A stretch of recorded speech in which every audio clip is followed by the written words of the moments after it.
Spider-Man, Spider-Man, Spider-Man does whatever a spider can. It goes without saying that Spider-Man is one of the most iconic comic book superheroes of all time.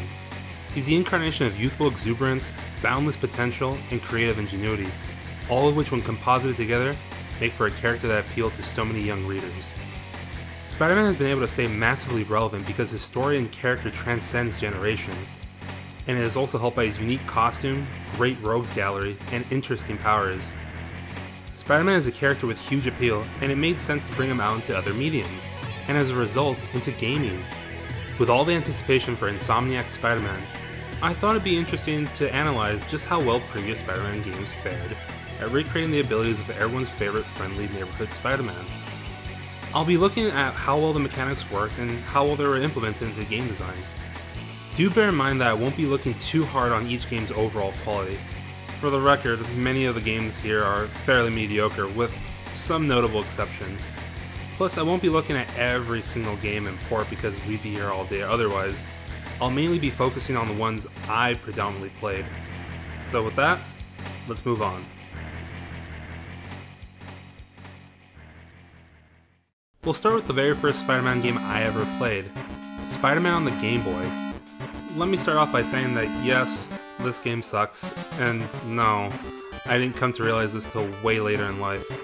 Hey, it happens more often than you think. Well, this game is a beat-em-up published by LJN and developed by Rare. Yes, the same Rare that developed Donkey Kong Country. This game is infamous for its bad inputs, believe me. Web swinging in this game relies on being able to hold the jump button for an allotted amount of time, but it doesn't always come out. I'd say it comes out inconsistently, but when I was recording this off the Super Game Boy, I didn't nearly have as hard of a time pulling this off. That is until I got into the later levels of the game where the platforms are so tight and getting enough momentum to initiate a web swing becomes ridiculously difficult. It isn't necessary for the first level, but by level 3 you're going to need to swing to make these jumps. The jump arc into the web swing is also pretty bad. You'll often get stuck in between buildings with no way to come out of it, leading you to drop to your death more often than not. Before I jump ahead, I know this is the Game Boy, but man, old Webhead here doesn't look cool in his web swing. It looks like he's casually skiing in midair. Wall crawling is mainly allocated to 2 levels, and it works. It's something impressive, but what I will compliment many of these early entries on is the use of Spider Sense as a player hint to dodge possible hazards. I actually find the wall crawling levels in this game to be kind of funny, mainly at the absurdity of having a large building with open windows where street punks are trying to wail on Spider-Man with bats. Spider Sense is only really utilized in level 2's wall crawling stage, but once you make the game's second building segment, it just decides, nope, there's too much crap to avoid this time. This time you gotta worry about these killer attack birds, and the thugs have upgraded their bats for guns. And believe me that it can get ludicrous the amount of things you have to avoid. Now, Spider-Man is known for his fighting ability, and this being the Game Boy, we basically just have some of the most delayed punching animations I've ever experienced in a game, and one of the stubbiest crouching kicks. To get a grasp at how much input delay the punching animation in this game has, you have to plant and commit to a spot about half a screen away when you have a thug walking towards you. That's if you want to hit him without suffering any damage from the awkward hit detection. I feel odd giving this game a tad more praise than it deserves, but they did do the web shooter some justice. Now, it's by no means perfect or even particularly good, but hear me out. The game does allow you to perform a web ball. Now, on the Game Boy's 2-button setup, this required holding the attack button. On the Super Game Boy, it's a bit easier with the Super Nintendo controller and its better button sensitivity. The thing I'm kind of praising here is that the game kind of imitates Castlevania's whip upgrades. Yes, your web shooters get upgrades. It could go from an itty bitty little pea shooter to a spread shot. But as cool as it is, it's only kinda useful. Much like Peter Parker, you'll have to be stingy with your web because your meter will drain awfully quick from web swinging, and it won't leave you too much room to be shooting web balls. It's decently effective on common enemies, but when it comes to bosses, it does slightly less than your punches, and in the case of Rhino, they just straight up bounce off of him. Ooh. So, does this game represent Spider-Man well? As far as the Game Boy is concerned, it does its job. All of his abilities are accounted for in one way or another, but as a game, it's actually quite subpar. and the way it incorporates his ability is far less than optimal. But it's a start. With that, on to the next. Maximum Carnage is one of those games that a lot of people remember quite fondly, and upon revisiting, they discover that the game is not bad. Yeah, this game is by no means amazing as some of my cousins used to make it out to seem, but it's not a dumpster fire either. It's a relatively average beat-em-up game that has a unique characteristic of having the SpiderMan license. It's based off the popular 14-issue run of the same name, which has its fans and not fans, and the game follows the comic quite closely, with these little cinematic cutscenes of some of the conch panels. The music is actually done by Green Jello, you know, the band that is most famous for making a song about the three little pigs and the serial killer. Get it? Cereal. The main flaw I can find with this game is the difficulty. It's not the aggressive AI kind of difficulty, but rather the limited resources kind. You only get one extra continue, and you have 3 lives per continue, so it's one of those games that requires a bit of memorization and good beat-em-up strategies. The game has solid enough presentation, Spider-Man and his allies look cool, villains too, but how well does it convey what it's like to be Spider-Man? Well, movement looks and feels better than the last entry, jumps feel a lot smoother and are easier to pull off. It also looks a lot more dramatic. Web swinging in this game is both better and more constricted. Web swinging is performed a lot more effortlessly, but it's limited to one solitary rope and swinging arc. By being a beat 'em up, the game's design doesn't encourage a whole lot of web swinging or wall crawling for that matter. The game's second stage almost takes a page from the same gameplay book as the Gameboy game, and I totally get it. It's a way for the designers to show the player early on that the game has different gameplay segments, which serve to highlight Spidey's abilities, but outside of these segments, they aren't particularly useful save for a few bits here and there. Stage 2 is also where Spider Sense is utilized. The main thing that makes this wall scaling level different from the other is the ability to swing from one building to another. The main obstacles include some ledges that block the player, and Doppelganger's crazy ass trying to make a pass at you. Where the game shines, if it wasn't obvious enough already, is in the combat. It just feels fun to punch dudes as Spider-Man. Or Venom, if you're in your edgy phase. It's just classic beat 'em up fun. You have the ability to web up guys if you're looking to perform some crowd control, or even lure them in for some clinch fighting. The game also has some dramatic attacks you can perform when your life bar is flashing. Since it's a beat 'em up, it's obvious that combat was the core of the design, but everything else was merely tacked on for the consistency of the Spider-Man license. The game may not be perfect, it's likely a 6.5 at best, but it's a fun romp that has deep ties to the early 90s comic book culture boom, and is an overall accurate representation of Spider-Man in that time and place. As we jump console generations, we ride the trend of movie-based Spider-Man games. I'll only focus on the first 2, as they're the ones I remember best, and it's also because the third game is so laughably bad that people have already ripped that one to shreds for the entire length of its existence.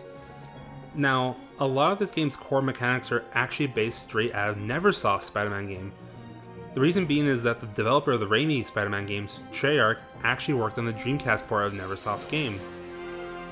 And of course, they were all published under Activision. I'm actually more familiar with the movie game than I am with the original PlayStation duology. Plus, it's a more evolved and smoother running version of those games' core elements anyways. Despite the fact that I've beaten this game several times before, this was actually the first time I played the Xbox version of the game. Not only was it the only version that I could manage to find in time for this video, but it's also the version that contains the exclusive Kraven section. With all that fluff out, how well does this game capture the essence of Spider-Man? Actually, pretty well. Web swings feel fine and animates okay, but it lacks the real dynamic momentum of web swinging. You swing at 2 different speeds, a walking speed and a sprint speed. You can jump out of a swing and change direction, something that is essential for the boss fights. The web swinging is functional, but it lacks any actual anchor points. It just consists of web ropes that are unrealistically clinging to the skybox than to any actual buildings. Since the game is separated into chapters, some sections better highlight abilities than others.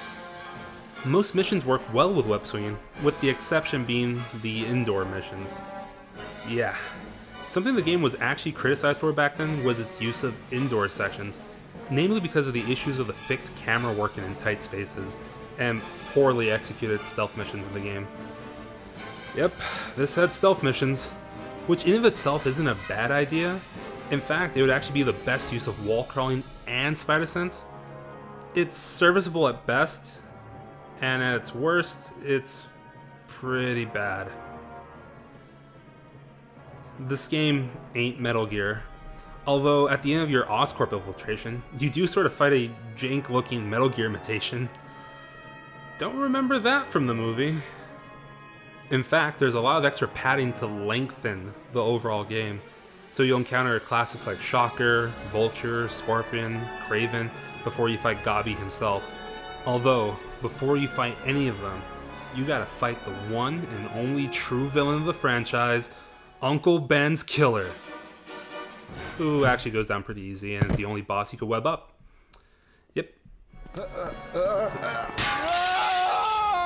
Parts of the movie are actually extended to better fit the game's linear, multi-part chapter segments, which results in Uncle Ben's killer being a leader of a gang with various goons at his disposal, rather than being the lone criminal he was in the movie or comic.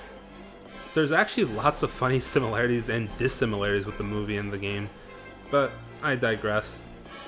Wall crawling can be done at any and all times, so this is actually something they nailed perfectly in the 3D era, better than in the previous two games. It's actually best used in those previously aforementioned stealth segments. It still has its issues though, as it can often wig out or become quite disorienting because of the way the camera and the game track motion inputs. You may find yourself finicking around with the controls because up on the pad may have become down at some point. Overall mobility is seemingly handled well, but that's only when the camera favors it. I got a lot of jittery movement because the camera's stiffness can often result in less than fluid motion. Speaking of fluid, despite the fact that this is based off an organic web-based Spider-Man, they carried over the web fluid meter from the previous titles. Kinda funny, huh? Combat in the game is simple and fun. You're actually given a set of 3-button combos at the start of the game with the ability to earn more with these golden spider tokens throughout the game, and they all flow quite well. The main issue I see with this game is its length. Even at my slowest, I still managed to beat this game in 4 hours. I got this game for my birthday as a kid, and to get my money's worth, I had to beat the thing on every difficulty back then. Also, it's quite clear that they only managed to get Toby and Willem in the studio. As for all the other film actors, there are no-shows.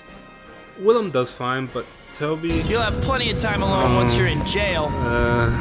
And... Power of becoming a man. I don't think And that's with Uncle this Ben. great power comes great responsibility.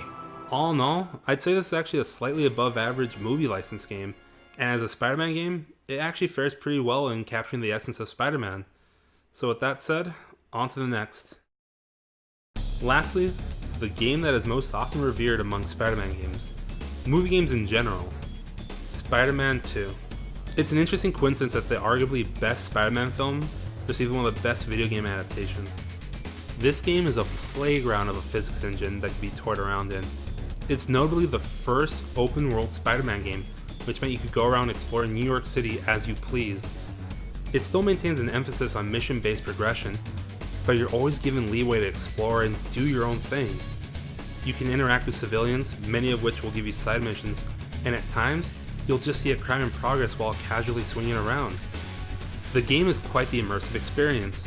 It still follows the plot of the movie with some bonus stuff included in, just like Treyarch's previous entry. I think it's fair to say that this game is the gold standard of how Spider-Man and his abilities are represented. For one, the mobility in this game is butter smooth. Spider-Man can now sprint, which is an aspect of his combat controls, and he can now charge or jump for ridiculous heights. The jump actually factors into the new and improved web swinging controls, which for the first time ever are actually anchored to in-game buildings.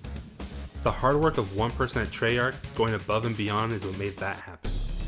So in this game, Spider-Man can actually spin a web rope by holding the trigger button and releasing the swing with a charged jump and shoot a follow-up web rope. You can even anchor yourself with 2 ropes, which later plays into some advanced moves you can earn.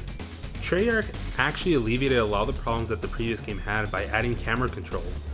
It's not the most fluid camera, but it's functional.